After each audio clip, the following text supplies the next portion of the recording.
Good morning, my dear students, and we are going to the next class of business management.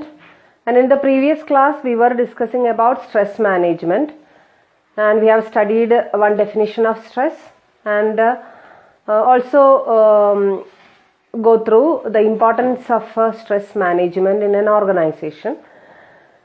And today we can analyze what are the important effects of stress. And in the previous class you have studied the symptoms of stress. There are so many physiological and psychological symptoms of stress, and especially physiological symptoms, and increasing blood pressure and high rate of intake of oxygen and excessive sweating, and all these are the physiological symptoms of stress. And these stress and these symptoms are the effects of stress. അപ്പോൾ അതുകൊണ്ട് തന്നെ symptoms തന്നെയാണ് effects ആയിട്ട് നമ്മൾ മെയിനായിട്ട് എന്ത് ചെയ്യുന്നത് പഠിക്കുന്നത്. But for the convenience of study this effects of stress has been divided into three sections or three effects, and they are physiological effects, emotional effects, and behavioral effects. These are the three important effects of stress. ഏതൊക്കെയാ പറഞ്ഞേ? സ്ട്രെസ്സിൻ്റെ effects ആണ് നമ്മൾ കാണുന്നത്. ഏതൊക്കെയാ effects? First one is the most important effect. അത് തന്നെയാണ് നമ്മൾ ഏറ്റവും കൂടുതൽ സിംറ്റംസ് ആയിട്ട് നമ്മൾ എന്ത് ചെയ്തത് പഠിച്ചത്. That is first one is physiological, second one is emotional, and third one is behavioral. So these are the three important after effects of stress. And what do you mean by physiological? ശാരീരികമായിട്ട് എന്തൊക്കെ എഫക്റ്റുകൾ ഉണ്ടാകുന്നു. what do you mean by emotional? വൈകാരിക തലത്തിൽ എന്തൊക്കെ എഫക്റ്റുകൾ ഉണ്ടാകുന്നു. and what is behavioral? നമ്മുടെ പെരുമാറ്റത്തിൽ എന്തൊക്കെ മാറ്റങ്ങൾ, എന്തൊക്കെ എഫക്റ്റുകളാണ് ഉണ്ടാകുന്നത്. ഇതാണ് ഈ മൂന്ന് എഫക്റ്റുകളിൽ നമ്മൾ എന്ത് ചെയ്യുന്നത് പഠിക്കുന്നത്. And what are the physiological effects of stress? ഇതന്നെയാണ് നേരത്തെ നമ്മൾ പറഞ്ഞു സിംറ്റംസ് ആയിട്ട് പഠിച്ചത്. That is increasing blood pressure or excessive sweating, അല്ലേ? വലിയ തോതിലുള്ള സാധാരണയേക്കാൾ ഉയർന്ന രീതിയിലുള്ള വിയർപ്പ് അനുഭവപ്പെടുക, അതോടുകൂടി എന്താ പറയുക, ബ്ലഡ് പ്രഷർ കൂടുക, ഹാർട്ട് ബീറ്റ് കൂടുക, അല്ലേ? അതോടൊപ്പം തന്നെ ഇൻടേക്ക് ഓഫ് ഓക്സിജൻ, നെടുവീർപ്പിടുക എന്നൊക്കെ നമ്മൾ പറഞ്ഞു. ഇതൊക്കെ ശാരീരികമായിട്ട് കാണിക്കുന്ന ചില ലക്ഷണങ്ങളാണ്. അതോടൊപ്പം തന്നെ അതിൻ്റെ ആഫ്റ്റർ എഫക്ട്സ് ആയിട്ടും അതിനെ എന്ത് ചെയ്യാവുന്നതാണ്, പറയാവുന്നതാണ്. സിംറ്റംസ് തന്നെയാണ് ആഫ്റ്റർ എഫക്ട്സ് ആയിട്ടും എന്ത് ചെയ്യുന്നത് വരുന്നത്. So these are the physiological effects. And then what are the emotional effects? എന്താണ് ഇമോഷണൽ എഫക്ട്സ് ആയിട്ട് വരുന്നത്? എന്തൊക്കെയാണ്? അതായത് നമുക്കറിയാം, അല്ലേ, സ്ട്രെസ് ഉണ്ടാകുന്ന സമയത്ത് ചിലർ അതിനോട് റിയാക്ട് ചെയ്യുന്നത് ഭയങ്കരമായിട്ട് ദേഷ്യപ്പെട്ടിട്ടാണ് റിയാക്ട് ചെയ്യുക, അല്ലേ? ആയിരിക്കുന്ന ചില വ്യക്തികൾ അമിതമായിട്ട് എന്ത് ചെയ്യും, ദേഷ്യപ്പെടും. ചില ആൾക്കാർ അമിതമായിട്ട് കരയാണ് ചെയ്യുക. ചില ആൾക്കാർ വളരെ എന്താ പറയുക, നെർവസ് ആവും, അല്ലേ? വളരെ പരിഭ്രാന്തി അല്ലെങ്കിൽ വളരെയധികം ആങ്സൈറ്റി അവരെന്ത് ചെയ്യും, കാണിക്കും. അത് പുറമേക്ക് വളരെ കാര്യമായിട്ട് എന്ത് ചെയ്യും, പ്രകടമാവുകയും ചെയ്യും. അപ്പോൾ ഈ ആങ്സൈറ്റി, അതോടൊപ്പം തന്നെ ആങ്കർ, ഷൈനെസ്, നെർവസ്നെസ്, ഇതൊക്കെ ഇമോഷണലായിട്ട് കാണപ്പെടുന്ന എന്താണ് ചില ആഫ്റ്റർ എഫക്റ്റുകളാണ് എന്തിൻ്റെ, സ്ട്രെസ്സിൻ്റെ. അതോടൊപ്പം തന്നെ നമുക്ക് ഉണ്ടാവുന്ന നമ്മുടെ പെരുമാറ്റത്തിൽ, അതായത് ബിഹേവിയറിൽ തന്നെ ഉണ്ടാവുന്ന ചില മാറ്റങ്ങൾ ഉണ്ടായിരിക്കും. അതായത് സ്ട്രെസ് മൂലം നമ്മൾ ചിലപ്പോൾ ഇപ്പോൾ കുട്ടികളൊക്കെ ആണെന്നുണ്ടെങ്കിൽ, പഠിക്കുന്ന കുട്ടികളൊക്കെ ആണെന്നുണ്ടെങ്കിൽ അവർ കണ്ടിന്യൂസ് ആയിട്ട് ആബ്സെൻ്റ് ആവുക. അപ്പോൾ ചിലപ്പോൾ നമ്മളത് ടീച്ചേഴ്സൊക്കെ അത് അന്വേഷിച്ച് ചെല്ലുമ്പോഴായിരിക്കും അതിൻ്റെ കാരണം സ്ട്രെസ്സാണ്, സ്കൂളിനോടുള്ള പേടിയായിരിക്കാം, അല്ലെങ്കിൽ പഠിപ്പിക്കുന്ന അധ്യാപകരോടുള്ള, പഠിക്കുന്ന വിഷയങ്ങളോട് ഒക്കെയുള്ള പേടിയും സ്ട്രെസ്സും ഒക്കെ ആയിരിക്കാം അവരുടെ കണ്ടിന്യൂസ് ആബ്സെൻറ്റീസത്തിനുള്ളൊരു കാരണം. അതോടൊപ്പം തന്നെ എംപ്ലോയീസ് ഒക്കെ ആണെന്നുണ്ടെങ്കിൽ അവരുടെ labour turn over rate will be increased. Labour turn over rate. It's an important term. അതൊരു പ്രധാനപ്പെട്ട ടേം ആണ് അല്ലേ, ലേബർ ടേൺ ഓവർ റേറ്റ് എന്ന് പറയുന്നത്. അതായത് ലേബറേഴ്സിനെ സംബന്ധിച്ചിടത്തോളം കണ്ടിന്യൂസ് ആയിട്ട് ലേബർ ടേൺ ഓവർ റേറ്റിന്റെ കറക്റ്റ് ആയിട്ടുള്ള ഡെഫിനിഷൻ പറയുകയാണെന്നുണ്ടെങ്കിൽ, there is a rate at which the employees are leaving the organization and the new employees are appointed in their position. That is labor turnover rate. അതിനെ വിളിക്കുന്ന പേരാണ് labour turn over rate അല്ലെ. അപ്പോൾ labour turn over കൂടിക്കഴിഞ്ഞാൽ നമ്മൾ ശ്രദ്ധിക്കണം whether there is any source of stress inside the organization and whether the management is providing the adequate physical and other conditions to the employees എന്നുള്ളത് കാര്യമായിട്ട് ചിന്തിക്കേണ്ടി വരും. അപ്പോൾ വരുന്ന എല്ലാവരും അല്ലെങ്കിൽ വരുന്ന ഒരു 100 പേര് വന്നു കഴിഞ്ഞാൽ അതിൽ 75 പേരും നമ്മുടെ ഓർഗനൈസേഷൻ വിട്ടു പോകാനായിട്ട് ആഗ്രഹിക്കുന്നുണ്ടെങ്കിൽ അതിൻ്റെ പിന്നിൽ എന്തെങ്കിലും റീസൺ ഉണ്ടാവാനാണ് സാധ്യത. So it must be studied and the measures should be taken to decrease the labor turnover rate. It's very important, and so that is labor turnover rate, and labor turnover rate is an after increased labor turnover rate is an after effect of this stress. അതോടൊപ്പം തന്നെ ചില ആൾക്കാരിൽ കാണുന്ന, ഇപ്പോൾ students അല്ല employees അല്ല എന്നുണ്ടെങ്കിലും ചില ആൾക്കാരിൽ കാണുന്ന ഒരു പെരുമാറ്റ ദൂഷ്യമാണ് എന്തെന്ന് പറയുന്നത് ആൽക്കഹോളിസം, എക്സസീവ് ആൽക്കഹോളിസം അല്ലെ. സ്ട്രെസ് ഉണ്ടാവുന്നത് കൊണ്ട് ചിലരെങ്കിലും, അത് വളരെ ചെറിയൊരു തോതിലേ ഉണ്ടാവുള്ളൂ അല്ലെ. ചില വളരെ കാര്യമായിട്ട് ആൽക്കഹോൾ യൂസ് ചെയ്യുന്നവരോട് ചോദിച്ചു കഴിഞ്ഞാൽ അവർ പറയുമ്പോൾ ഒരു ടെൻഷനൊക്കെ ഒഴിവാക്കാനാണ്, അത് വെറുതെ പറയുന്നതാണ്. എങ്കിലും ചിലരെങ്കിലും വളരെ ഭയങ്കരമായിട്ടുള്ള സ്ട്രെസ്സിൽ നിന്നും മുക്തി നേടാൻ വേണ്ടി എന്തിനെ ആശ്രയിക്കുന്നവരുണ്ട്, ആൽക്കഹോളിനെ അതുപോലെ തന്നെ ഡ്രഗ്സിനെയൊക്കെ ആശ്രയിക്കുന്നവർ ഉണ്ട്. അതൊരു നല്ല മാർഗമല്ല എന്ന് നമുക്കറിയാം, ശരിയായിട്ടുള്ളൊരു രീതിയല്ല. സ്ട്രെസ് ഉണ്ടാവുകയാണെങ്കിൽ ആൽക്കഹോൾ യൂസ് ചെയ്തിട്ടോ അല്ലെങ്കിൽ ഡ്രഗ്സ് യൂസ് ചെയ്തിട്ടോ അല്ല അത് എന്ത് ചെയ്യേണ്ടത്, മാറ്റേണ്ടത് എന്നുള്ളത് ഓരോരുത്തരും അറിഞ്ഞിരിക്കേണ്ട ഒരു വസ്തുതയാണ്. അത് അവസാനം അതെന്തിലേക്കാണ് നയിക്കുക എന്നുള്ളത് പ്രത്യേകിച്ചും നിങ്ങൾ യങ്സ്റ്റേഴ്സ് ആയിട്ടുള്ള നിങ്ങൾക്ക് അത് അറിയണം. അതിനനുസരിച്ച് നിങ്ങൾ കൈകാര്യം ചെയ്യണം. അത് പറയാനല്ല വന്നതെങ്കിൽ കൂടി നമ്മളിവിടെ എഫക്ട്സ് ഓഫ് സ്ട്രെസ് ആണ് എന്ത് ചെയ്യുന്നത്, പഠിക്കുന്നത്. അപ്പോൾ തീർച്ചയായിട്ടും ഇതുപോലുള്ള ചില ബിഹേവിയറലായിട്ടുള്ള എഫക്റ്റുകളും ആൽക്കഹോൾ യൂസേജ്, ഡ്രഗ്സ് യൂസേജ്, അതോടൊപ്പം തന്നെ ഫ്രീക്വൻ്റ് ആയിട്ടുള്ള ആബ്സെൻറ്റീസം, വളരെ കാര്യമായിട്ടുള്ള ഡിപ്രഷൻ സ്റ്റേജ്, ഡിപ്രസ്ഡ് ആയിട്ട് ഇരിക്കുന്നവരുടെ മെയിൻ റീസൺ സ്ട്രെസ് തന്നെയാണ്. പക്ഷേ ഈ ഡിപ്രഷൻ എന്ന് പറയുന്നത് ചിലപ്പോൾ ഒരു ഷോർട്ട് റണ്ണിൽ തീരാവുന്ന ഡിപ്രഷൻ ഉണ്ടായിരിക്കും, ചിലപ്പോൾ ഒരു ദിവസം കൊണ്ട് അല്ലെങ്കിൽ ഒരു ചെറിയൊരു മണിക്കൂറിൻ്റെ ഇടവേള കൊണ്ട് മാറ്റിയെടുക്കാവുന്ന സ്ട്രെസ് ഉണ്ടായിരിക്കാം. അതേസമയം തന്നെ കൂടുതൽ സമയം നീണ്ടുപോകുന്ന, ചിലപ്പോൾ മാസങ്ങളോ വർഷങ്ങളോ എടുത്തിട്ടൊക്കെ ആയിരിക്കും ചില ഡിപ്രഷൻസ് എന്ത് ചെയ്യുന്നത്, സബ്സൈഡ് ചെയ്ത് പോവുക. അപ്പോൾ അത് വളരെ കാര്യമായിട്ട് നമ്മൾ എന്ത് ചെയ്യേണ്ടി വരും, ശ്രദ്ധിക്കേണ്ടി വരും. ചിലപ്പോഴൊക്കെ എങ്കിലും സൈക്കോളജിസ്റ്റിൻ്റെ സഹായത്തോടു കൂടി ട്രീറ്റ്മെൻറ്റ് എടുത്താൽ തന്നെയാണ് ഡിപ്രഷൻ എന്ത് ചെയ്യുള്ളൂ, മാറ്റിയെടുക്കാനുണ്ട്. അപ്പോൾ ആ ഒരു സ്റ്റേജിലേക്ക് എത്തിക്കാതെ നമ്മൾ നോക്കണം. അത് നമ്മൾ പേഴ്സണലി എടുക്കേണ്ട ഒരു സ്റ്റെപ്പാണ്. So these are the important effects. Physiological effect is there, like emotional effect is there, at the same time behavioral effect is there. Okay, and we can see effects പഠിച്ചതിന് ശേഷം നമുക്ക് നോക്കാനുള്ളത് what is the relationship between stress and job performance എന്നുള്ളതാണ്. സ്ട്രെസ്സും job പെർഫോമൻസും തമ്മിലുള്ള ആ ഒരു relationship എന്താണ്, അത് റിലേഷൻഷിപ്പ് ഉണ്ടോ അതോ അങ്ങനെ ഒരു റിലേഷൻഷിപ്പ് ഇല്ലേ? സ്ട്രെസ് ഉള്ളവർ കൂടുതൽ വർക്ക് ചെയ്യുമോ അതോ കുറവാണോ ഒരു വർക്ക് ചെയ്യുന്നത്? എത്രത്തോളം സ്ട്രെസ് ഒരു എംപ്ലോയിക്ക് വേണം? കൂടുതൽ stress. Okay, then stress and job performance. Stress and job performance. ഈ സ്ട്രെസ്സും ജോബ് പെർഫോമൻസും തമ്മിലുള്ള റിലേഷൻഷിപ്പ് അറിയണം എന്നുണ്ടെങ്കിൽ നമുക്കവിടെ ഒരു സെൻറ്റൻസിലൂടെ അതിൻ്റെ കറക്റ്റ് മീനിങ് നമുക്ക് എന്ത് ചെയ്യാനായിട്ട് സാധിക്കും, മനസ്സിലാക്കാനായിട്ട് സാധിക്കും. That is stress is A best friend but A worst enemy. And this is the apt word for analyzing and interpreting the concept of stress. Stress is a best friend, but it is a worst enemy. Okay, stress അതെന്തുകൊണ്ടാണ് അങ്ങനെ പറയുന്നത്?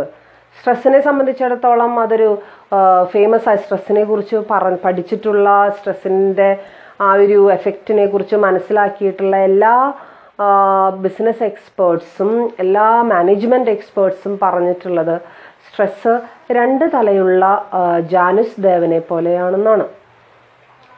അപ്പം എന്താണാവോ 2 തലയുള്ള എന്ന് പറയുന്നത്?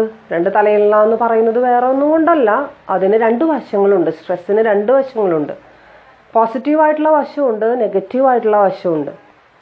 അതായത് ഇത്രയാണ് ഉദ്ദേശിക്കുന്നത്. സ്ട്രെസ് ഒരു ആഡിക്വേറ്റ് ആയിട്ടുള്ള അളവിൽ എല്ലാ മനുഷ്യരിലും എന്ത് ചെയ്യണം? വേണം. പ്രത്യേകിച്ചും ഓർഗനൈസേഷണൽ എംപ്ലോയീസിൽ അത് ആവശ്യമാണ്. സ്ട്രെസ് ഇല്ലാതെ വളരെ ഫ്രീ ആയിട്ട് ഒരു ടെൻഷനും ഇല്ലാതെ നടക്കുന്നവരെ സംബന്ധിച്ചിടത്തോളം they will not attain the organisational goals. അവർക്ക് അലോട്ട് ചെയ്തിട്ടുള്ള ടാർഗറ്റ്സുകൾ, അവർക്ക് അലോട്ട് ചെയ്ത് കൊടുത്തിട്ടുള്ള ഒബ്ജക്റ്റീവ്സുകൾ അവർക്ക് എന്ത് ചെയ്യാനായിട്ട് സാധിക്കില്ല? മീറ്റ് ചെയ്യാനായിട്ട് സാധിക്കില്ല. അതേസമയം സ്ട്രെസ് ഒരു പരിധി വിട്ട് മുകളിലേക്ക് പോയി കഴിഞ്ഞാൽ, ഒരു പരിധി വിട്ട് കടന്നു പോയി കഴിഞ്ഞാൽ തീർച്ചയായിട്ടും അത് ആരെ ബാധിക്കും? അതാണ് നേരത്തെ നമ്മൾ കുറച്ച് ആഫ്റ്റർ എഫക്ട്സുകളൊക്കെ എന്ത് ചെയ്തത് പഠിച്ചത്. പരിധി വിട്ടു പോകുമ്പോഴാണ് സ്ട്രെസ്സിൻ്റെ മോശം എഫക്റ്റുകൾ നമുക്ക് എന്ത് ചെയ്യാനായിട്ട് സാധിക്കുക, കാണാനായിട്ട് സാധിക്കുക. അവിടെ നമ്മൾ ഒരു കാര്യം നമ്മൾ പഠിക്കുന്നുണ്ട്. അതായത് സ്ട്രെസ്സിനെ നല്ല രീതിയിൽ നമ്മൾ കാണുമ്പോൾ, അല്ലെങ്കിൽ അതിൻ്റെ ആ ഒരു പോസിറ്റീവ് സ്ട്രെസ് ഒരു പോസിറ്റീവ് സ്പിരിറ്റായിട്ട് എടുത്തു കഴിഞ്ഞാൽ that stress is called in another name. And ആ സ്ട്രെസ്സിൻ്റെ പേരാണെന്ത്? എന്താ ഞാൻ എഴുതിയിരിക്കണേ? That stress is known as, positive stress is known as eustress. Eustress, E-U-S-T-R-S-S, eustress. At the same time, if it's a bad stress and if we are taking stress in the negative sense, it will always cause distress. എന്തുണ്ടാക്കുള്ളത്? ഡിസ്ട്രെസ്സേ ഉണ്ടാക്കുള്ളൂ. അതായത് it will become a nuisance and it will be that much harmful to our entire life. അല്ലേ? ചിലരുടെ എക്സസീവായിട്ടുള്ള stress എന്ന് പറയുന്നത് ചിലർക്ക് psychologically അല്ലെങ്കിൽ അവരുടെ ഹെറിഡിറ്ററി ആയിട്ട് കിട്ടുന്ന ഒരു സ്വഭാവ സവിശേഷതയാണ്. അങ്ങനെയുള്ള സ്ട്രെസ്സുകൾ നമുക്ക് തീർത്തും മായ്ച്ചു കളയാനായിട്ട് സാധിക്കില്ല. But at the same time we can reduce the level of stress through various types of physical and mental exercises. നമുക്കത് അങ്ങനെ നമുക്ക് കൺട്രോളിൽ എന്ത് ചെയ്യാൻ പറ്റും? നിർത്താനായിട്ട് സാധിക്കും. അപ്പോൾ ഇതാണ് ഈ സ്ട്രെസ്സിൻ്റെ ഒരു പ്രത്യേകത എന്ന് പറയുന്നത്. സോ ജോബ് റിലേറ്റഡ് ആയിട്ടുള്ള മാറ്റേഴ്സ് കൈകാര്യം ചെയ്യുന്ന സമയത്ത് ആഡിക്വേറ്റ് ആയിട്ടുള്ള സ്ട്രെസ് നമ്മൾ കാണിച്ചിരിക്കണം. അതാണ് നമ്മളെ കൊണ്ട് നല്ല രീതിയിൽ വർക്ക് ചെയ്യിപ്പിക്കാനും നമ്മുടെ ടാർഗറ്റ്സ് ടൈമിലി മീറ്റ് ചെയ്യാനും ഒക്കെ നമ്മളെ സഹായിക്കുന്നത്. അതേസമയം ഒരു ഓവറായിട്ടുള്ള സ്ട്രെസ്സിൻ്റെ കൺട്രോളിൽ അല്ലെങ്കിൽ ഓവറായിട്ടുള്ള സ്ട്രെസ്സിൻ്റെ പരിധിയിൽ നമ്മൾ എന്ത് ചെയ്യാനായിട്ട് പാടില്ല, വരാനായിട്ട് പാടില്ല എന്നുള്ളതാണ് നമുക്കവിടെ അറിയാനുള്ള സംഭവം. So the beneficial stress is often referred to as eustress, whereas undue stress causes distress. And next we can go to the management of stress. Management of stress. How we can manage the stress? And you know that in a business organization, the management of stress is the ultimate responsibility of the management or the organization itself. അല്ലേ? Management of stress എന്ന് പറഞ്ഞു കഴിഞ്ഞാൽ എന്താണെന്ന് നിങ്ങൾക്കറിയാം. അതായത് സ്ട്രെസ്സിനെ manage ചെയ്യുക എന്ന് വെച്ച് കഴിഞ്ഞാൽ ആവുന്നതും സ്ട്രെസ് ക്രിയേറ്റ് ചെയ്യുന്ന സിറ്റുവേഷൻസിനെ ഉണ്ടാക്കാതിരിക്കുക. ഉണ്ടെങ്കിൽ തന്നെ അത് എത്രത്തോളം നല്ല രീതിയിൽ കൈകാര്യം ചെയ്യാനായിട്ട് എംപ്ലോയീസിന് സാധിക്കുമോ അത്രയും നന്നായിട്ട് അവരെ കൈകാര്യം ചെയ്യാനായിട്ട് നമ്മൾ സഹായിക്കുക. മാത്രമല്ല എംപ്ലോയീസ് സ്വയം എടുക്കേണ്ട കുറച്ച് സ്റ്റെപ്സുകളുണ്ട്. ആ സ്റ്റെപ്സ് അവരെടുത്തു കഴിഞ്ഞാൽ ഓട്ടോമാറ്റിക്കലി അത് എന്ത് ചെയ്യാനായിട്ട് സാധിക്കും? നമുക്ക് മാനേജ് ചെയ്യാനായിട്ട് സാധിക്കും. Stress is an inevitable part of the organization, and we cannot eliminate the element of stress from the organization, but we can manage the stress. നമുക്ക് എന്ത് ചെയ്യാനായിട്ട് സാധിക്കും? അതിനെ തീർച്ചയായിട്ടും നമുക്ക് മാനേജ് ചെയ്യാനായിട്ട് സാധിക്കും. നമുക്കറിയാം, ഒരു ഓർഗനൈസേഷനെ സംബന്ധിച്ചിടത്തോളം there are so many types of elements or resources we are using, and there are human resources. The most important resource we are using is human resources. അല്ലേ, പണ്ട് അവർ വിളിച്ചിരുന്ന പേര് എംപ്ലോയീസ് അല്ലെങ്കിൽ ലേബറേഴ്സ് എന്നൊക്കെ ആയിരുന്നു. ഇന്നിപ്പോൾ അങ്ങനെ വിളിക്കാനായിട്ട് പാടില്ല. നമ്മൾ വിളിക്കുന്ന പേര് ഹ്യൂമൻ റിസോഴ്സ് എന്നാണ്. And in almost all organisation there is A department known as HR department or human resource department, and the department will be headed by a manager known as HR manager, human resource manager. And the human resource manager should seek and he should be able to identify the situations that may cause stress to his own employees, his or her employees, and he, as far as possible, he should try to eliminate those situations and to help the employees to manage the stress caused to them എന്നുള്ളതാണ് നമുക്കിവിടെ പറയാനായിട്ടുള്ളത്. And എന്തുകൊണ്ടാണ് HR മാനേജർക്ക് മാത്രം ആ ഒരു പണി എന്ന് വെച്ച് കഴിഞ്ഞാൽ വേറൊന്നും കൊണ്ടല്ല, all other sources like machinery, materials, equipments, money and all these things അല്ലേ, ഇതൊക്കെ നോൺ ലിവിങ് ആണ്. അതേസമയം മെൻ മാത്രമേ അല്ലെങ്കിൽ ഹ്യൂമൻ റിസോഴ്സസ് മാത്രമേ അവിടെ എന്തായിട്ട് വരുന്നുള്ളൂ, ലിവിങ് ആർട്ടിക്കിൾസ് ആയിട്ട് എന്ത് ചെയ്യുന്നുള്ളൂ, വരുന്നുള്ളൂ. അതുകൊണ്ടാണ് HR മാനേജർക്ക് ഏറ്റവും ഈ ഒരു കാര്യത്തിൽ ഉത്തരവാദിത്വം എന്ത് ചെയ്യുന്നത്, വരുന്നത്. So it should be taken care of by the HR manager and the entire organisation itself. HR മാനേജറുടെ മാത്രം ഡ്യൂട്ടി അല്ല, അത് ആരുടെയും കൂടെ ഡ്യൂട്ടിയാണ്, ഓർഗനൈസേഷൻ്റെ മൊത്തത്തിലുള്ള ഡ്യൂട്ടിയാണ്. ഓൾമോസ്റ്റ് ഓൾ എംപ്ലോയീസ് ഡിസാറ്റിസ്ഫൈഡ് ആണെങ്കിൽ പിന്നെ പറഞ്ഞിട്ട് കാര്യമില്ല. നേരത്തെ നമ്മൾ പറഞ്ഞ ലേബർ ടേൺ ഓവർ റേറ്റ് ഒക്കെ കൂടും, നമുക്ക് കൺട്രോൾ ചെയ്യാൻ പറ്റാത്ത സ്ഥിതിയിലേക്ക് പോവും. പിന്നെ നമുക്ക് നമ്മുടെ കൈപ്പിടിയിൽ അത് എന്ത് ചെയ്യില്ല, ഒതുങ്ങില്ല. So that is the importance of management of stress. ഇനി നിങ്ങൾക്ക് ഇവിടെയും നിങ്ങൾ എങ്ങനെയാണ് മാനേജ് ചെയ്യേണ്ടത്, എങ്ങനെയാണ് സ്ട്രെസ്സിനെ കൺട്രോൾ ചെയ്യേണ്ടത്, എന്തുകൊണ്ടാണ് കൺട്രോൾ ചെയ്യേണ്ടത് എന്നുള്ളത് രണ്ട് ഡിഫറെൻറ്റ് ലെവൽസിലാണ് നമ്മൾ എന്ത് ചെയ്യുന്നത്, ചിന്തിക്കുന്നത്. രണ്ട് കാറ്റഗറീസ് ആയിട്ട് തിരിച്ചിട്ടാണ് നമ്മൾ അതിനെക്കുറിച്ച് ചിന്തിക്കുന്നത്. The first one is stress management by individuals or employees. Individuals എന്ന് പറഞ്ഞിട്ടുണ്ടെങ്കിൽ mainly employees. And second one is stress management by the organization. So these are the two levels in which we are analyzing the management of stress. And first one is stress management by individuals, and for what purpose they are doing so. എന്തുകൊണ്ടാണ് individuals തന്നെ അല്ലെ, ഇപ്പോൾ എനിക്കൊരു stress ഉണ്ടായി കഴിഞ്ഞാൽ ആദ്യം അത് manage ചെയ്യേണ്ടത് ഞാൻ തന്നെയാണ്, അല്ലാതെ പുറമേ നിന്ന് വരുന്ന ഒരു എലമെൻറ്റോ പുറമേ നിന്ന് വരുന്ന ഒരാളോ അല്ല അതിനെന്ത് ചെയ്യേണ്ടത്, മാനേജ് ചെയ്യേണ്ടത്. ഞാൻ തന്നെയാണ് മാനേജ് ചെയ്യേണ്ടത് ആദ്യം.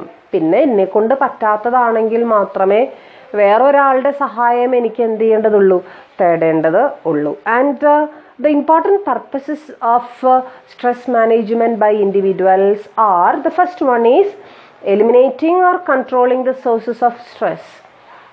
Either he should eliminate or he should control the sources of stress. And second one, making the individual more resistant to stress. Stress ഉണ്ടാക്കുന്ന സാഹചര്യങ്ങളെ മനസ്സിലാക്കുകയും എലിമിനേറ്റ് ചെയ്യുകയും ചെയ്യുക. മാത്രമല്ല കുറച്ചും കൂടി ഇൻഡിവിജ്വൽ അവരെ തന്നെ സ്ട്രെസ്സിന് പ്രതിരോധിക്കാനായിട്ട് കുറച്ചും കൂടി റെസിസ്റ്റൻസ് പവർ നേടിയെടുക്കുക എന്നുള്ളതും അതിൻ്റെ ഒരു പ്രധാനപ്പെട്ട പർപ്പസാണ്. So these are the two important purposes. ഏതൊക്കെയാണ്? ഫസ്റ്റ് വൺ, ഐഡൻറ്റിഫൈ ചെയ്യുക സ്ട്രെസ് റീസൺസിനെ, at the same time try to eliminate it. And the second one is to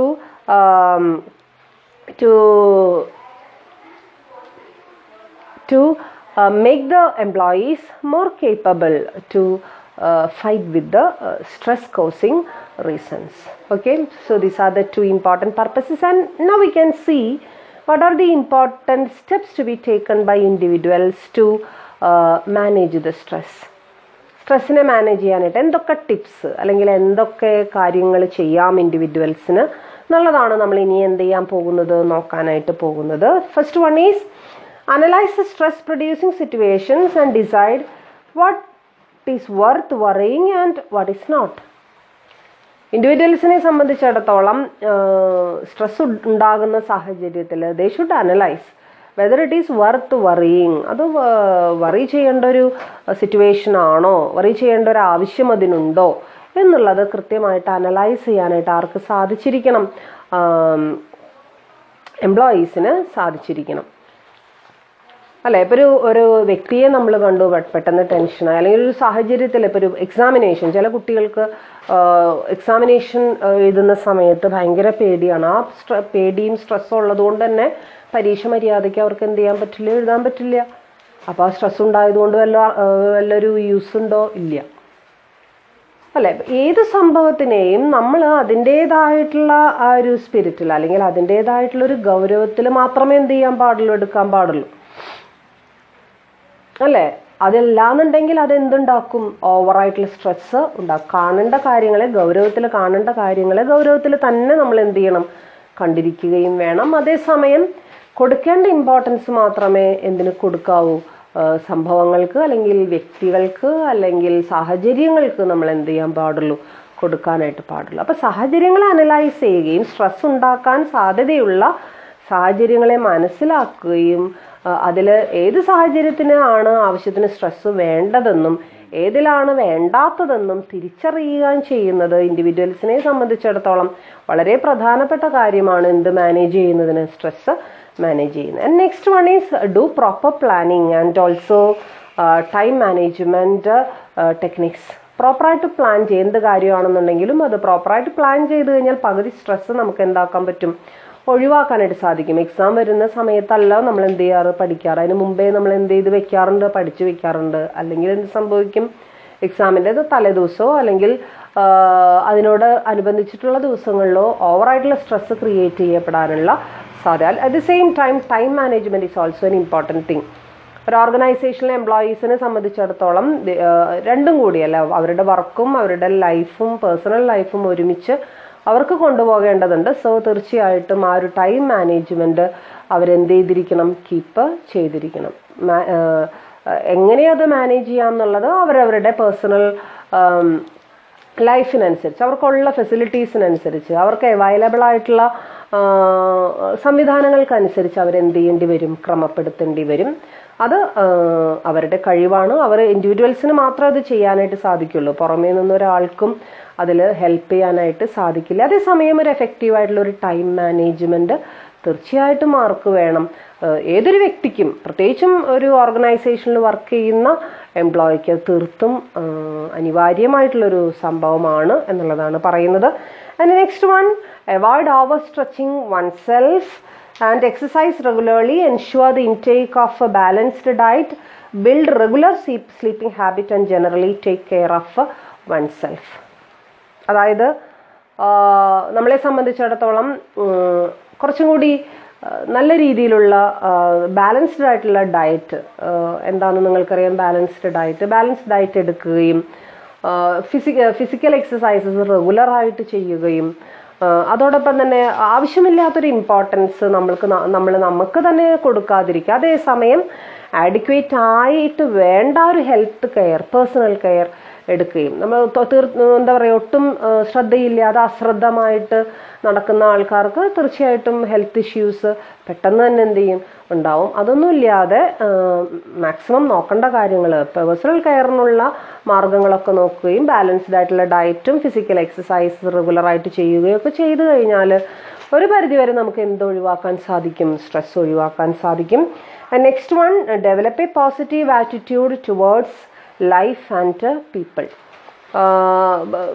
മനുഷ്യന്മാർക്ക് അല്ലെങ്കിൽ ജനങ്ങളെക്കുറിച്ച് അല്ലെങ്കിൽ നമുക്ക് പരിചയമുള്ള ആൾക്കാരെക്കുറിച്ച്, വ്യക്തികളെക്കുറിച്ച് എപ്പോഴും മോശമായിട്ട് ചിന്തിക്കാതെ അവരുടെ നന്മ കണ്ടെത്താനായിട്ട് ശ്രമിക്കുകയും എപ്പോഴും പോസിറ്റീവായിട്ട് നോക്കിക്കാണുകയും ലൈഫിനെ തന്നെ കൂടുതൽ രസകരമാക്കാനായിട്ട് പറ്റിക്കഴിഞ്ഞാൽ, അല്ലെങ്കിൽ ആ ഒരു പോസിറ്റീവ് സ്പിരിറ്റോടുകൂടി നോക്കിക്കാണാനായിട്ട് സാധിച്ചു കഴിഞ്ഞാൽ നമുക്ക് അത് വളരെ നല്ല രീതിയിൽ സ്ട്രെസ് ഒഴിവാക്കിക്കൊണ്ട് നമുക്ക് മുന്നോട്ട് പോകാനായിട്ട് സാധിക്കും എന്നുള്ളതാണ് നമുക്കിവിടെ പറയാനായിട്ട് സാധിക്കുക. ആൻഡ്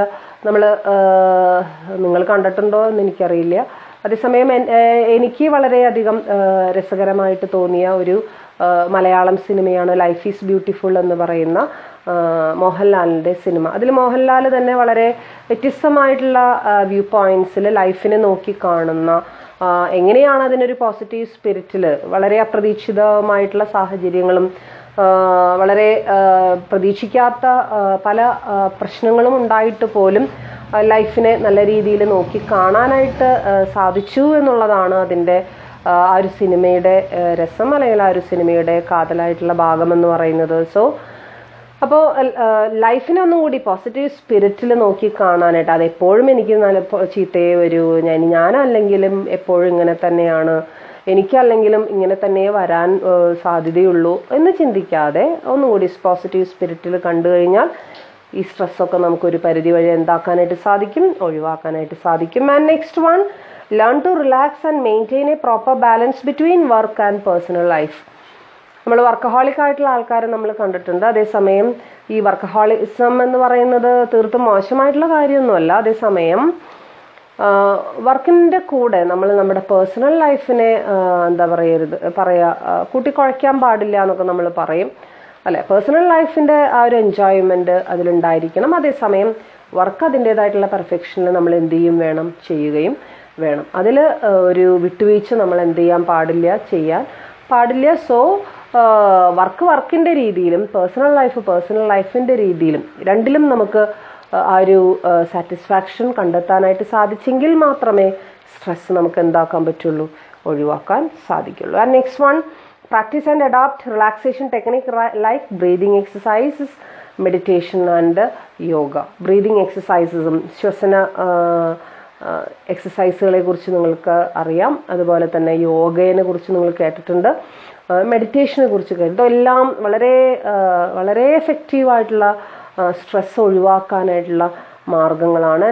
ഇന്ന് മിക്കവാറും എല്ലാ ഡോക്ടേഴ്സും സജസ്റ്റ് ചെയ്യുന്നൊരു മെഷറാണ്. കുറേ മരുന്നുകൾ കഴിക്കുക എന്നുള്ളതിനേക്കാളും ഉപരി സ്ട്രെസ്, ഡിപ്രഷൻ ഇങ്ങനെയുള്ള അസുഖങ്ങൾക്ക് ഏറ്റവും അസുഖം എന്ന് പറയാൻ പറ്റില്ല, it's A state of mind. അത് മാറ്റിയെടുക്കാനായിട്ട്, ഓവർകം ചെയ്യാനായിട്ട് നമ്മളെ സഹായിക്കുന്ന ചില പ്രാക്ടീസുകളാണ് യോഗ, മെഡിറ്റേഷൻ എന്നൊക്കെ പറയുന്ന പ്രാക്ടീസുകൾ. Next one, acquire alternative interests and satisfaction so that life is in balance between work and play. ഒരു വിരസിതമാകാൻ സാഹചര്യമുള്ള അല്ലെങ്കിൽ സാധ്യതയുള്ള റുട്ടീനായിട്ടുള്ള ഒരു പ്രവർത്തികളിൽ നിന്നും കുറച്ചും കൂടി മാറി ചിന്തിച്ചുകൊണ്ട് കുറച്ചും കൂടി എൻജോയ്മെൻ്റ് ഉണ്ടാക്കുന്ന മ്യൂസിക് ആയിരിക്കാം, ഡാൻസ് ആയിരിക്കാം, അതല്ലാന്നുണ്ടെങ്കിൽ വേറെ ഏതെങ്കിലും രീതിയിലുള്ള ഇപ്പം ന്യൂസ് പേപ്പർ റീഡിങ് തന്നെയായിരിക്കാം, അല്ലെങ്കിൽ നോവൽ റീഡിങ് ആയിരിക്കാം, എന്തുതന്നെയായാലും അങ്ങനെയുള്ള കുറച്ചും കൂടി ആസ്വദിക്കാൻ പറ്റുന്ന മേഖലയിലേക്ക് നമ്മളൊന്ന് ഇടയ്ക്കെങ്കിലും ഒന്ന് മാറി ചിന്തിക്കുക, അല്ലെങ്കിൽ അതിൽ വ്യാപൃതരായിരിക്കുക. ഇതൊക്കെ നമുക്ക് കൂടുതൽ നമ്മുടെ സ്ട്രെസ് ഒഴിവാക്കാനും സന്തോഷിക്കാനും ഒക്കെ പറ്റിയ ഒരു കാര്യമാണ്. And next one is use stress S A constructive force to achieve an integrative lifestyle that encompasses a satisfying career, happy family life and self-fulfillment. കുറച്ചും കൂടി സ്ട്രെസ്സിനെ നമുക്ക് വേണമെന്നുണ്ടെങ്കിൽ ഒരു ഡ്രൈവിംഗ് ഫോഴ്സായിട്ട്, അല്ലെങ്കിൽ ഒരു കൺസ്ട്രക്റ്റീവ് ഫോഴ്സായിട്ട്, ഒരു കൺസ്ട്രക്റ്റീവ് ആറ്റിറ്റ്യൂഡായിട്ട് വേണമെങ്കിൽ നമുക്ക് എന്ത് ചെയ്യാവുന്നതാണ്, എടുക്കാവുന്നതാണ്. എപ്പോഴും ഇവിടെ സ്ട്രെസ്സിനെ മാനേജ് ചെയ്യാന്ന് പറയുമ്പോൾ ഒക്കെ നമ്മൾ അതിനൊരു നെഗറ്റീവ് സ്പിരിറ്റിലാണ് എടുക്കുന്നത്. അതിന് പകരം വളരെ പോസിറ്റീവായിട്ടുള്ളൊരു സ്പിരിറ്റിൽ നമ്മളത് എടുത്തു കഴിഞ്ഞാൽ നമുക്കത് എന്ത് ചെയ്യാനായിട്ട് സാധിക്കും, നമുക്കതിനെ നമ്മുടെ കരിയർ ഡെവലപ്പ് ചെയ്യാനുള്ള, നമ്മുടെ ജോബിനെ ഒന്നുകൂടി ഡെവലപ്പ് ചെയ്യാനുള്ള, നമ്മുടെ പേഴ്സണൽ ലൈഫിൽ ഒന്നും കൂടി ആനന്ദം കണ്ടെത്താനുള്ള ഒരു വഴിയായിട്ട്, അല്ലെങ്കിൽ ഒരു ഡ്രൈവിംഗ് ഫോഴ്സായിട്ട് അതിനെ നമുക്ക് എന്ത് ചെയ്യാനായിട്ട് സാധിക്കും, എടുക്കാനായിട്ട് സാധിക്കും. So these are the important steps to be taken by individuals to manage the stress. ഇനി നമുക്ക് അടുത്തതിലേക്ക് പോവാം. അതായത് how the organization can manage stress and how they can help the employees to manage their stress. Organisation എന്ത് ചെയ്യാനായിട്ട് സാധിക്കും, ഈ ഒരു സ്ട്രെസ്സിൻ്റേതായിട്ടുള്ള ഒരു മൂഡ് അല്ലെങ്കിൽ സ്ട്രെസ്സിൻ്റേതായിട്ടുള്ള ഒരു ആഫ്റ്റർ എഫക്ട്സ് റിഡ്യൂസ് ചെയ്യാനായിട്ട് അവരെ എങ്ങനെയാണ് ഹെൽപ്പ് ചെയ്യാനായിട്ട് സാധിക്കുന്നത്, അതിൽ എന്തൊക്കെയാണ് അതിൻ്റെ നമുക്കറിയാം. ഈ എംപ്ലോയീസ് എന്ന് പറഞ്ഞ it's a backbone of an organisation. If they are not contributing towards the organizational objectives, nothing is possible. And നമുക്ക് എവിടെ എത്താനായിട്ട് സാധിക്കില്ല എന്നുള്ളതാണ് അതിൻ്റെ ഒരു പ്രധാനപ്പെട്ട ഒരു കാര്യം. അപ്പം അത് ആ ഒരു സ്വപ്നം, നമ്മുടെ ഓർഗനൈസേഷൻ്റെതായിട്ടുള്ള സ്വപ്നം യാഥാർത്ഥ്യമാവണമെങ്കിൽ നമുക്ക് വളരെ ഫ്രീ ആയിട്ട് പ്രവർത്തിക്കുന്ന, എഫിഷ്യൻ്റായിട്ട് പ്രവർത്തിക്കുന്ന എംപ്ലോയീസിൻ്റെ ഒരു കൂട്ടം നമുക്ക് ആവശ്യമുണ്ട്. അപ്പം അത് അങ്ങനെ ആവശ്യമുണ്ടെങ്കിൽ തീർച്ചയായിട്ടും അവർക്ക് ഒരിക്കലും സ്ട്രെസ്സ് ക്രിയേറ്റ് ചെയ്യപ്പെടാൻ അല്ലെങ്കിൽ സ്ട്രെസ്സിനുള്ള സാഹചര്യങ്ങൾ അവിടെ ഉണ്ടാകാൻ പാടില്ല. മാത്രമല്ല അവരുടെ കരിയർ, എംപ്ലോയീസിനെ ഒരു നമ്മുടെ സ്വന്തം അല്ലെങ്കിൽ നമുക്ക് ഏറ്റവും വേണ്ടപ്പെട്ട ആൾക്കാർ എന്നുള്ള രീതിയിൽ എടുത്തു കഴിഞ്ഞാൽ അവരുടെ കരിയർ ഡെവലപ്പ് ചെയ്യുക, അവരുടെ പേഴ്സണൽ ലൈഫ് ഡെവലപ്പ് ചെയ്യുക, അവരുടെ ആറ്റിറ്റ്യൂഡ്, അവരുടെ ഡിസയേഴ്സ് നമ്മുടെ ഡിസയേഴ്സിൻ്റെ അനുകൂലമാക്കി മാറ്റുക, അവരുടെ ഒബ്ജക്റ്റീവ്സ് നമ്മുടെ ഒബ്ജക്റ്റീവ്സിനോട് ചേർത്ത് നിർത്തുക. ഇതൊക്കെയാണ് ഈ stress management by this organisation എന്ന് പറയുന്നതിൻ്റെ മെയിൻ ആയിട്ടുള്ള ഒരു 4 ഒബ്ജക്റ്റീവ്സാണ് അവിടെ കൊടുത്തിട്ടുള്ളത്. എന്തുകൊണ്ടാണ് മാനേജ്മെൻറ്റ് അല്ലെങ്കിൽ ഓർഗനൈസേഷൻ സ്ട്രെസ് മാനേജ് ചെയ്യേണ്ടത്, അതിൻ്റെ ആവശ്യം എന്താണെന്ന് ചോദിക്കുമ്പോൾ അതിന് 4 പർപ്പസാണ് അവിടെ പറയുന്നത്. First one, identify and eliminate the factors causing stress. Stress ഉണ്ടാക്കുന്ന കാരണങ്ങളെ ഐഡൻറ്റിഫൈ ചെയ്യുകയും ഒഴിവാക്കുകയും ചെയ്യുക. Second one, help employees to change their perception and understanding the work stress. അവരുടെ പെർസെപ്ഷൻ, അതായത് എംപ്ലോയീസിൻ്റെ ആ ഒരു അണ്ടർസ്റ്റാൻഡിങ് ലെവൽ, അവരുടേതായിട്ടുള്ള ആറ്റിറ്റ്യൂഡ്, പെർസെപ്ഷൻ അവർ ചേഞ്ച് ചെയ്യുകയും അത് ആർക്ക് അനുകൂലമാക്കി തീർക്കുകയും ചെയ്യുക, ഓർഗനൈസേഷൻ അനുകൂലമാക്കി തീർക്കുകയും ചെയ്യുക. Next one, help employees to cope more effectively with the consequences of stress. സ്ട്രെസ്സിൻ്റെ ആഫ്റ്റർ എഫക്ട്സ്, സ്ട്രെസ്സിൻ്റെ കോൺസിക്വൻസസ് ഒന്നും കൂടി നല്ല രീതിയിൽ കോപ്പപ്പ് ചെയ്യാൻ അല്ലെങ്കിൽ അതിനെ അക്കോമഡേറ്റ് ചെയ്യാനായിട്ട് എംപ്ലോയീസിനൊരു സാഹചര്യം ഒരുക്കി കൊടുക്കുക. ഇതൊക്കെയാണ് ഇതിൻ്റെ പ്രധാന ഉദ്ദേശങ്ങൾ, സ്ട്രെസ് മാനേജ്മെൻറ്റ് ബൈ ഓർഗനൈസേഷൻ്റെ പ്രധാന ഉദ്ദേശങ്ങൾ. ഇനി അങ്ങനെ മാനേജ് ചെയ്യാനായിട്ട് ഓർഗനൈസേഷൻ എന്തൊക്കെ ചെയ്യണം, ഓർഗനൈസേഷൻ്റെ ഭാഗത്തുനിന്ന് എന്തൊക്കെ ആക്ടിവിറ്റീസാണ് നമ്മൾ പ്രതീക്ഷിക്കുന്നത്, അതാണ് നമ്മൾ നോക്കണത്. അതിലാദ്യം പറയുന്നത് physical environment should be improved. Physical environment, and what do you mean by physical environment? അതായത് ഫിസിക്കൽ എൻവയോൺമെൻറ്റ് എന്ന് പറഞ്ഞു കഴിഞ്ഞാൽ ഫിസിക്കൽ ആയിട്ടുള്ള ഒരു സെറ്റപ്പ്, ഒരു എംപ്ലോയീസിനെ സംബന്ധിച്ചിടത്തോളം അവർക്ക് കൊടുക്കുന്ന physical facilities, at which place they are performing their work, and what all equipments and materials are provided to dum.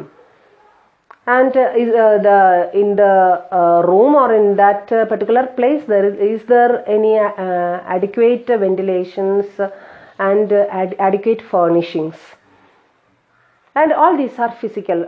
There are refreshment facilities and there are recreational facilities.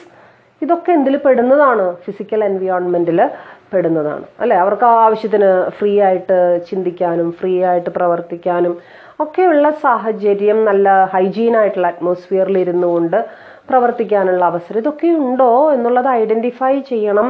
ഇതൊക്കെ പ്രൊവൈഡ് ചെയ്യേണ്ടത് ആരുടെ ഡ്യൂട്ടിയാണ്, ഓർഗനൈസേഷൻ്റെ ഡ്യൂട്ടിയാണ്. ചിലപ്പോൾ ഈ ഒരു ഫിസിക്കൽ സാഹചര്യം ഇല്ലാത്തത് കൊണ്ടായിരിക്കാം പലപ്പോഴും സ്ട്രെസ് എന്ത് ചെയ്യപ്പെടുന്നത്, ക്രിയേറ്റ് ചെയ്യപ്പെടുന്നത്. And second one, redesign the jobs to reduce the workloads, deadlines, work schedules etcetera. Workload കുറയ്ക്കുക, ഓവറായിട്ടുള്ള ഭാരം, ഓവറായിട്ടുള്ള ടൈമിങ്, ഓവർ ടൈം എന്നൊക്കെ നിങ്ങൾ കേട്ടിട്ടുണ്ട് അല്ലെ. ഈ ഓവർ ടൈമിംഗ് ഒക്കെ ആവുന്നത് ഒഴിവാക്കുക, വർക്ക് ലോഡ് കുറയ്ക്കുക, അവരുടെ എന്താ പറയുക, അവരുടെ ഡെഡ് ലൈൻസ്, അവരുടെ ഭയങ്കര ഉയർന്ന റേറ്റിലുള്ള ഡെഡ് ലൈൻസ് ഒക്കെ ആവുന്നതും എന്ത് ചെയ്യുക, കുറയ്ക്കുക. അതിന് വേണ്ടിയിട്ട് എന്തിനെ റീഡിസൈൻ ചെയ്യുക, ജോബുകളെ റീഡിസൈൻ ചെയ്യുക. Next one, adopt management by objectives, inviting greater participation from employees. You may have heard about the term MBO, or the same term is known in other names like MBE, MBR, etc. Management by exception and management by results. ഇതൊക്കെ ഒരേ കോൺസെപ്റ്റിൻ്റെ പേര് തന്നെയാണ്. അതിൻ്റെ ഏറ്റവും കൂടുതൽ പ്രചാരത്തിലുള്ള പേര് തന്നെയാണ് MBO, means management by objectives. And in management by objectives, the management should prepare and the management should design the well-defined objectives of the organization, and at the same time it should be communicated to all levels of employees, and the employees suggestions, recommendations and opinions should be collected, and if there is any conflicts from the part of employees, it should be solved, it should be resolved, and only after that with their cooperation and with their permission, we should take the measures inside the organization. And that broad concept is known as MBO, and this MBO is a famous contribution of a management expert. The name of that management expert is Peter F. Drucker. നിങ്ങൾ പഠിച്ചിട്ടുള്ളതാണ്. Peter F Drucker എന്ന് പറയുന്ന management എക്സ്പേർട്ടിന്റെ ഒരു ഏറ്റവും famous ആയിട്ടുള്ള കോൺട്രിബ്യൂഷനാണ് management by ഒബ്ജക്റ്റീവ്സിനെ വിലയിരുത്തിക്കൊണ്ട് അല്ലെങ്കിൽ ഒബ്ജക്റ്റീവ്സിനെ മുൻനിർത്തിക്കൊണ്ട് എങ്ങനെ നമുക്ക് എംപ്ലോയീസിന്റെ സഹകരണത്തോട് കൂടിയിട്ട് കാര്യങ്ങൾ ചെയ്യാം, എങ്ങനെ എഫിഷ്യൻ്റ് ആയിട്ട് കാര്യങ്ങൾ ചെയ്യാം എന്നുള്ളതാണ് MBOയിൽ എന്ത് ചെയ്യുന്നത് പറയുന്നത്. And next one, take steps to avoid role conflict and role ambiguity at the വർക്ക് പ്ലേസ്. റോൾ കോൺഫ്ലിക്റ്റുകൾ നമ്മൾ കൊടുക്കേണ്ട വ്യക്തികൾക്കായിരിക്കണം റോൾസ് അസൈൻ ചെയ്യേണ്ടത്. അതിൽ കോൺഫ്ലിക്റ്റ് ഉണ്ടാവാൻ പാടില്ല. After assigning the job positions to different persons should not raise any conflicts among them. Employees തമ്മിലുള്ള വഴക്കുകൾ, എംപ്ലോയീസ് തമ്മിലുള്ള റോളിനെ ചൊല്ലിയുള്ള വഴക്കുകൾ, ആംബിഗ്യൂറ്റീസ് എന്ന് വെച്ച് കഴിഞ്ഞാൽ അൺക്ലിയർ ആയിട്ടുള്ള സ്റ്റേറ്റ്മെൻറ്റുകൾ. ഒരു ജോബ് പെർഫോം ചെയ്യാനായിട്ടൊരു വ്യക്തിയെ ഏൽപ്പിക്കുമ്പോൾ കൃത്യമായിട്ടുള്ള ഇൻസ്ട്രക്ഷൻസ് അയാൾക്ക് കൊടുത്തിരിക്കുന്നത് ഇന്ന കാര്യങ്ങൾ ചെയ്യണം. ആൻഡ് അൺക്ലിയർ ആയിട്ടുള്ള കാര്യങ്ങൾ അവിടെ ഉണ്ടാവാൻ പാടില്ല. എംപ്ലോയിയെ സംബന്ധിച്ചിടത്തോളം അയാൾ പെർഫോം ചെയ്യുന്ന ജോബിനെ കുറിച്ച് വ്യക്തമായിട്ടുള്ള ധാരണ അയാൾക്ക് ഉണ്ടായിരിക്കണം. And there should not be any room for ambiguities. And next one is promote and encourage team building efforts among employees. എംപ്ലോയീസിൻ്റെ ഇടയിൽ ഒരു ടീം സ്പിരിറ്റ്, ആ ഒരു ഗ്രൂപ്പായിട്ട് വർക്ക് ചെയ്യാനായിട്ടുള്ളൊരു മനോഭാവം, ആറ്റിറ്റ്യൂഡൊക്കെ വളർത്തിയെടുക്കാനായിട്ടുള്ളൊരു ശ്രമം ഓർഗനൈസേഷൻ്റെ ഭാഗത്തുനിന്ന് ഉണ്ടായിരിക്കണം. എല്ലാവരെയും ഇൻഡിവിജ്വലി കോൺസെൻട്രേറ്റ് ചെയ്യാതെ, അതിന് പ്രേരിപ്പിക്കാതെ, അതിന് പകരം കുറച്ചും കൂടി ടീം സ്പിരിറ്റോടുകൂടി, ടീം വർക്കോട് കൂടിയിട്ട് ചെയ്യാനായിട്ട് അവരെ ബോധവാന്മാരാക്കണം. അതിൻ്റെ ആവശ്യകതയെക്കുറിച്ച് അവരെ പറഞ്ഞ് മനസ്സിലാക്കി കൊടുത്തെങ്കിൽ മാത്രമേ അങ്ങനൊരു ഗ്രൂപ്പ് എഫേർട്ട് അവരുടെ ഭാഗത്തുനിന്ന് നമുക്ക് ഉണ്ടാക്കാൻ സാധിക്കുള്ളൂ. And construct, next one is conduct workshops on time management. Time management നമ്മൾ നേരത്തെ പറഞ്ഞതാണ്, ടൈം മാനേജ്മെൻറ്റ് എന്നുള്ളത്. അത് ഇൻഡിവിജ്വൽസ് ആ ഒരു ടൈം മാനേജ്മെൻറ്റിൻ്റെതായിട്ടുള്ള കാര്യങ്ങൾ അവർ ചെയ്യണമെന്ന് നമ്മൾ പറഞ്ഞു. അതോടൊപ്പം തന്നെ ഓർഗനൈസേഷൻ്റെ ഭാഗത്തുനിന്ന് they can conduct seminars, they can conduct workshops based on the topic time management. അപ്പോൾ അതിലൂടെ ആ വർക്ക്ഷോപ്പുകളിലുള്ള പ്രാക്ടിക്കൽ എക്സ്പീരിയൻസുകളിലൂടെ അവർ ചെയ്യുന്ന ചില കുസൃതി കണക്കുകളിലൂടെ അല്ലെങ്കിൽ കളികളിലൂടെ അവർക്ക് തന്നെ മനസ്സിലാവും എത്രത്തോളം ടൈം നമ്മുടെ ജീവിതത്തിൽ ഇമ്പോർട്ടൻ്റ് ആണ്, അതെന്തുകൊണ്ടാണ് മാനേജ് ചെയ്യണം എന്ന് ആവശ്യപ്പെടും. അപ്പോൾ അതിനുള്ളൊരു അവസരം ഓർഗനൈസേഷൻ്റെ ഭാഗത്തുനിന്ന് ഉണ്ടായിരിക്കണം. And next one is conduct training programmes in relaxation exercises. Relaxation നേരത്തെ നമ്മൾ പറഞ്ഞു, മെഡിറ്റേഷൻ ചെയ്യണം, യോഗ ചെയ്യണം, ബ്രീതിങ് എക്സസൈസസ് വേണം എന്നൊക്കെ നമ്മൾ പറഞ്ഞു. പക്ഷേ അതിനുള്ളൊരു അവസരം ഓർഗനൈസേഷൻ്റെ ഉള്ളിൽ തന്നെ നമ്മളത് എന്ത് ചെയ്യുക, ഒരുക്കി കൊടുക്കുക. ഒരു ഫിസിക്കൽ ഇൻസ്ട്രക്ടറുടെയോ ട്രെയിനറുടെയോ ഒക്കെ സഹായത്തോടു കൂടി, ഇപ്പോൾ ഒരു യോഗ ട്രെയിനറുടെ ഒക്കെ സഹായത്തോടു കൂടിയിട്ട് നമുക്കത് എംപ്ലോയീസിന് ഒരു അവസരം നമുക്ക് എന്ത് ചെയ്യാം, കൊടുക്കാം. അതിലൂടെ അവർക്ക് കൂടുതൽ ടെൻഷൻ റിലീസ് ചെയ്യാനുള്ള ഒരു അവസരം കിട്ടുക. Next one, organise career counselling and other employee assistant programme. Career counselling, ഇപ്പോൾ അത്യാവശ്യം ക്വാളിഫൈഡ് ആയിട്ടുള്ളൊരു വ്യക്തിയാണെന്നുണ്ടെങ്കിൽ ഇനി ഏത് കോഴ്സാണ് പഠിക്കേണ്ടത്, അല്ലെങ്കിൽ ഇനി എന്ത് പഠിച്ചാലായിരിക്കും കുറച്ചും കൂടി ഉയർന്ന ജോലിയിലേക്ക് അയാൾക്ക് പോകാനായിട്ട് സാധിക്കും. അത് ഓർഗനൈസേഷൻ തന്നെ അതിന് മുൻകൈ എടുത്ത് വേണ്ട ട്രെയിനിങ് പ്രോഗ്രാംസ് എംപ്ലോയീസിന് കൊടുക്കാനായിട്ട് ശ്രമിക്കുക. And next one, design and implement programs to promote good healthy habits or to identify and correct health programmes.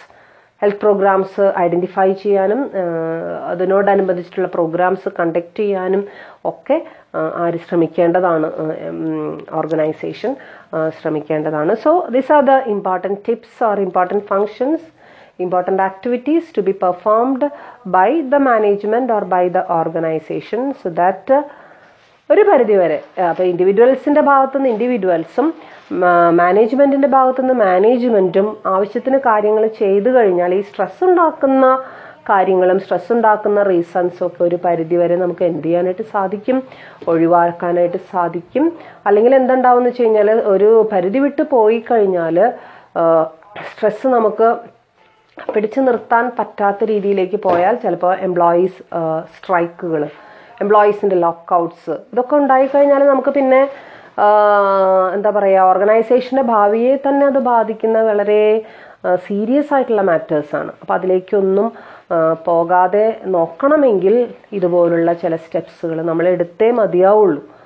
അതൊക്കെ വളരെ ഇന്നവിറ്റബിൾ ആയിട്ട്, നമുക്ക് ഫണ്ടില്ല അല്ലെങ്കിൽ നമ്മൾ അതിനുള്ള സമയമില്ല എന്നൊക്കെ പറയുന്നുണ്ടെങ്കിലും അതൊക്കെ ഉള്ള കാര്യങ്ങൾ തന്നെയാണ്. പക്ഷെ അതിനൊക്കെ മാനേജ് ചെയ്തിട്ട് ആവശ്യത്തിന് കാര്യങ്ങൾ ചെയ്യാൻ മാനേജ്മെൻറ്റും അതോടൊപ്പം തന്നെ എംപ്ലോയീസ് ശ്രമിച്ചു കഴിഞ്ഞാൽ സ്ട്രെസ് മാനേജ്മെൻറ്റ് എന്ന് പറയുന്നത് വളരെ നല്ല രീതിയിൽ എഫക്റ്റീവായിട്ട് നമുക്ക് എന്ത് ചെയ്യാനായിട്ട് സാധിക്കുമെന്നുള്ളതാണ്, ചെയ്യാനായിട്ട് സാധിക്കും. സോ അപ്പോൾ ഇത്രയും എന്താണ് സ്ട്രെസ് എന്നും അതിൻ്റെ ഫീച്ചേഴ്സും ഡെഫിനിഷനും അതിൻ്റെ സിംറ്റംസും എന്താണ് അതിൻ്റെ എഫക്ട്സ്, എന്താണ് stress management, why it is related to job performance and stress management activities ഏതൊക്കെയാണ് എന്നുള്ളതാണ്. കുറച്ച് ബ്രോഡർ ആയിട്ടുള്ളൊരു ടോപ്പിക്കാണ്, but it's an interesting topic also. നമ്മുടെ ഡെയിലി ലൈഫിൽ നമ്മൾ കണ്ടുമുട്ടുന്ന അല്ലെങ്കിൽ കാണുന്ന ചില വിഷയങ്ങളാണ് ഇതൊക്കെ. സോ നന്നായിട്ട് പഠിക്കുക. And I am concluding this class and we can meet in the next class. Thank U.